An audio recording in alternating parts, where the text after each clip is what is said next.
హరే కృష్ణ. అందరికీ నమస్కారం. 24 కేశవనామాలలో 7వ నామము ఓం త్రివిక్రమాయ నమః. ఇక్కడ శ్రీ మహావిష్ణువు గద, చక్రం, శంఖం, పద్మంతో విరాజమానుడై ఉంటాడు.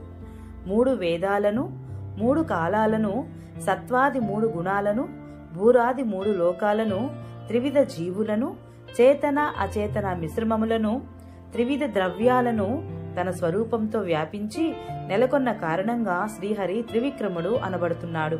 వాసుదేవ మహామంత్రంలోని తే అన్న అక్షరానికి, గాయత్రిలోని నీ అన్న అక్షరానికి, నేత్రతత్వానికి, జ్యేష్ఠ మాసానికి, శుక్లపక్షంలో కుడిభుజం మీద ధరించే నామానికి, తులారాశికి మరియు వెన్నకు నియామకుడుగా చెబుతున్నారు. హరే కృష్ణ. ఈ వీడియో మీకు నచ్చినట్లయితే please subscribe my channel, like, share, comment please.